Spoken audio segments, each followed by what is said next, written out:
The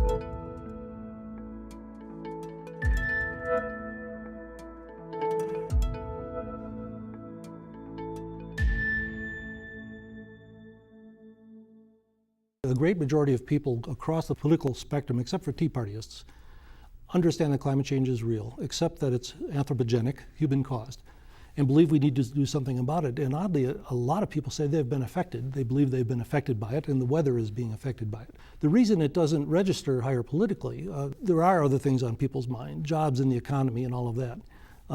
So it's not in their face. It's becoming that way with drought and all the very widespread crazy weather we've seen. It's coming that way, but it isn't a crisis in most people's lives yet. On the East Coast, they're feeling impacts of a different kind. They're feeling blizzards, the hurricane that raked through New York and New Jersey, the population center, the financial. How does that connect? I mean, when you think of global warming and climate change, you think of increasing temperatures, not necessarily increasing moisture or freezing blizzards. Everyone regrets now, I think, calling it global warming at the beginning, because it doesn't necessarily mean warming, although it does over a long period of time. People now, when there's a blizzard, say, see, there's no global warming, temperatures have never been this cold. What we're looking at is extreme weather events, weird weather. Those are signs of climate change, where the weather is changing, and especially over years, rather than single incidents. And that's what's happening in terms of heat, certainly. It's happening in terms of drought. It's happening in terms of flooding and excessive rainfalls. It's happening in terms of fires. And if you read about these disasters, you see that they're starting earlier than they ever used to, and they're lasting longer than they ever used to. Our fire season in Colorado is longer than it used to be. And the fires are more intense, in part because of beetle kill and so on. So I've heard talk recently about the Eastern Plains here in our state and other areas of our state that are just literally dying on the vine from drought. If you were asked to go in and help save them, what would you do? Is there a solution for them other than praying for rain? Our energy choices affect our water use, and it's going to be interesting to see how we begin to pick energy based on how much water it uses. And as it turns out, oil and gas production use their fair share of water. Nuclear power uses it for cooling. And we may see us leaning towards technologies that don't use water, like solar and wind, at least in the energy production phase. So in all those ways, we can begin to reduce our use of water and try to conserve what we have. But drought is drought. It's tough, and it's very difficult to adapt to. So I know you've traveled all over the world working on this issue, and I'm very curious, in your opinion, how the United States stacks up to other countries in terms of how we're dealing with this. Are we ahead or behind? Or the United States doesn't rank up there near the top. The president's goal is to cut greenhouse gas emissions 17% by 2020 compared to 2005. And that's a really not very ambitious goal. It's certainly not what science says we need to do. It turns out that we are on track to reach that goal, in part because of the recession, but because of solar energy, as the president has pointed out, and wind have really increased quickly in the United States. There's a lot of natural gas replacing coal, which is a big thing. So we're doing better, and we're on track for that 17%. I personally wish the goal was higher, but we are making some progress despite the deadlock that you mentioned in Washington. So what worries you the most of all the many facets of this conversation? Does anything keep you up at night? I'd love to see us accept the fact that we need to create a brand new economy, a much more secure, cleaner, more healthy economy, and build up enough momentum so that when I go to the other realm, whatever that might be, I say, it's happening, it's on track. And what would be some of those signs, those real, tangible signs that would give you a sense of relief or hope? Well, I'll start with the intangible. The intangible sign would be for people to widely accept the idea that we are part of nature. We are not superior to it. We're not disconnected from it. Its well-being is our well-being. We have tremendous power to alter it in not necessarily good ways.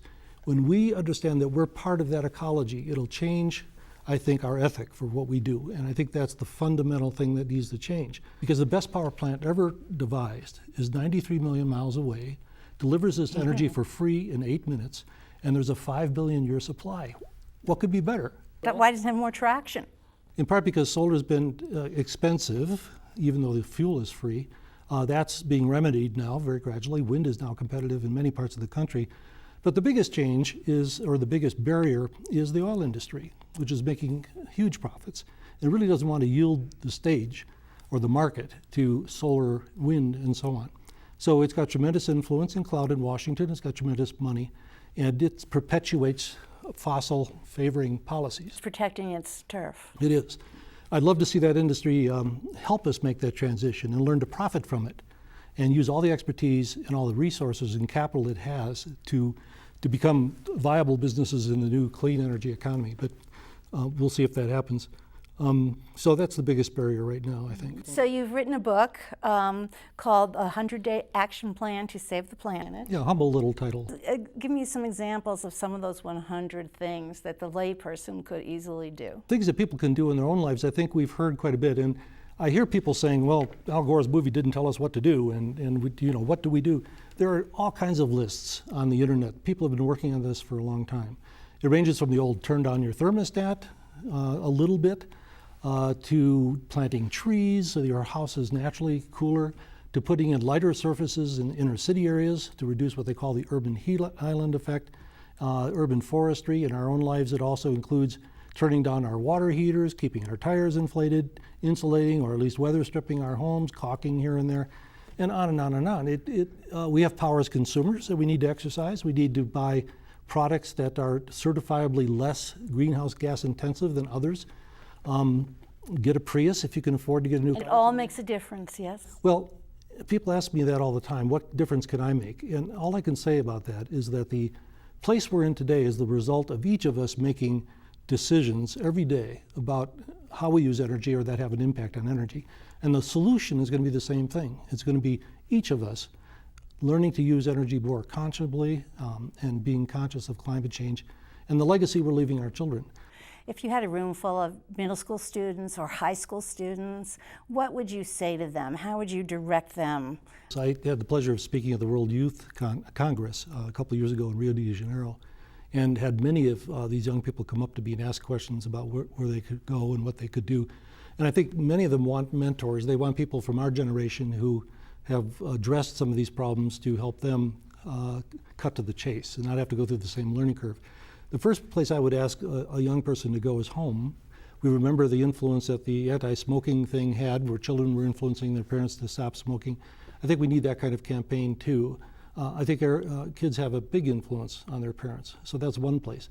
What I say to them is, in my generation, we've talked about my father's generation, they talk about passing the torch to my generation. I don't think my generation is ready to pass the torch. It's not in good enough shape yet.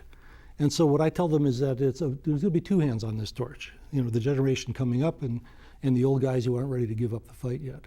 So I talk to them about working together. Across generations, across countries, across genders, across religious affiliations, because these are problems that affect us all. It's going to be their world, obviously. When we go into a disaster community, the first people we ask, what kind of town do you want, are the kids. And they produce drawings and models that we bring out for the adults to see. And that sets the bar pretty high for the adults at that point. So the kids are smart. They get this. I think they understand they're going to inherit what we do right now. And so I have great hope. Well, I want to thank you so much for your time, for coming to talk to us, for your important work, and for sharing your experience with WorldDenver Talks. Thank you so much. My pleasure, Wynn. Thank you for having me.